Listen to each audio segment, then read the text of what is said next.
Hello friends, अस्सलाम वालेकुम and welcome to reality stories. दोस्तों, 29 दिसंबर 1972 की रात को एक जहाज अमेरिका में उड़ रहा था।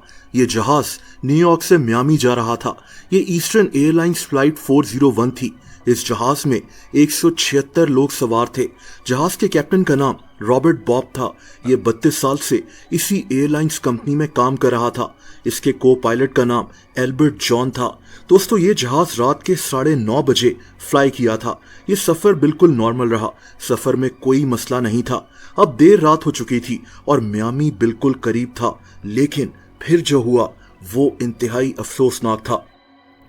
दोस्तों, जब पायलट्स ने मियामी के एयरपोर्ट पर जहाज को लैंड करवाना चाहा तो इनको पता चला कि इस जहाज के लैंडिंग गियर में कुछ मसला है।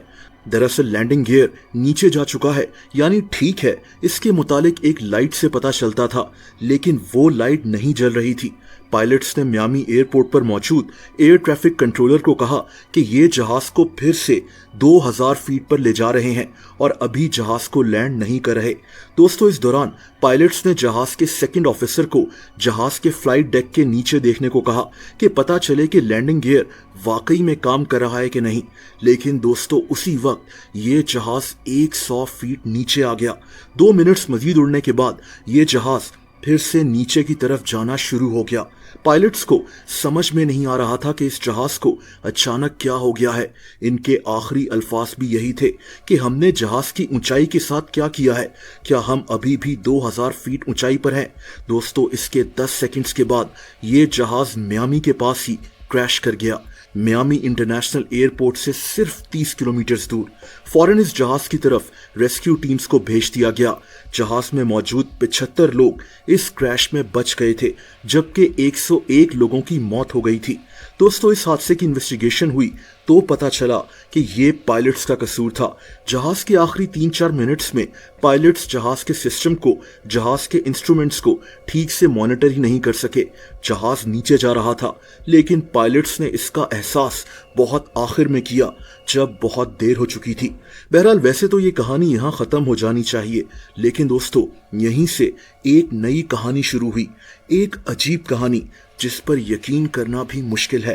दोस्तों, इस हादसे के बाद कुछ अजीब होना शुरू हो गया। इसी एयरलाइंस यानी ईस्टर्न एयरलाइंस का एक और जहाज जो इसी जगह उड़ रहा था, उसके अंदर एक मुसाफिर बैठा हुआ था। इसने पायलट की यूनिफॉर्म पहनी हुई थी। अजीब बात यह थी कि ये लोगों को अचानक से नजर आना शुरू हुआ। पहले एक सीट खाली थी और अब उस पर ये आदमी बैठा दिखाई दिया। ये किसी की बात का जवाब नहीं दे रहा था, लेकिन जब इस जहाज की एक फ्लाइट अटेंडेंट वहां आई तो ये बेहद डर गई। दोस्तों, ये आदमी कैप्टन बॉब था, फ्लाइट 401 का पायलट जो उस हादसे में मारा गया था। कहते हैं कि यह आदमी अचानक गायब हो गया। इसके बाद इसी एयरलाइंस के कई दूसरे जहाजों में लोगों को यही आदमी नजर आना शुरू हो गया। ये भी कहा जाता है कि उसी जहाज में बैठा फ्लाइट इंजीनियर डॉन ड्रेपो को भी कई लोगों ने दूसरे जहाजों में देखा था। कई दफा तो इस आदमी का चेहरा जहाज के दरवाजे के ऊपर बना नजर आता था। दोस्तों, एक दफा तो इसी रास्ते पर जहाज उड़ाने वाले एक पायलट के कान में कैप्टन बॉब की आवाज गूंजी कि इस जहाज में आग लगने वाली है, और फिर बिल्कुल वैसा ही हुआ। थोड़ी ही देर के बाद इस जहाज के इंजन में आग लग गई थी। एक और वाकया ये है कि एक पायलट ने शिकायत की कि जहाज के कॉकपिट में इससे कैप्टन बॉब बैठा हुआ नजर आया। इसने कहा कि ध्यान करो, इस जहाज में इलेक्ट्रिकल फॉल्ट आने वाला है, और ये अचानक गायब हो गया। और दोस्तों, फिर वैसा ही हुआ। इस जहाज में भी इलेक्ट्रिकल फॉल्ट आ गया था।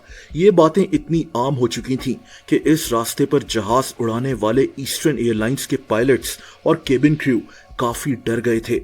ये बातें मशहूर हो चुकी थीं कि इन फ्लाइट्स में जिन्नात मौजूद होते हैं, जो कैप्टन रॉबर्ट बॉब और फ्लाइट इंजीनियर डॉन ड्रेपो की शक्ल में लोगों को नजर आते हैं। दोस्तों, अब पूरा मुमकिन है कि इन लोगों को हेलुसिनेशंस हो रही हों, यानी हकीकत में ऐसा कुछ ना हो। लेकिन आज भी कई लोग मानते हैं कि ईस्टर्न एयरलाइंस के जहाज जो उसी रास्ते पर उड़ते थे, इनमें लोगों को वाकई में जिन्नात नजर आते थे, जो कैप्टन रॉबर्ट बॉब और इंजीनियर डॉन ड्रेपो की शक्ल में होते थे। हकीकत अल्लाह ताला ही जानता है। दोस्तों, अगर आप मुझे इंस्टाग्राम पर फॉलो करना चाहें तो उसका लिंक नीचे डिस्क्रिप्शन में मौजूद है।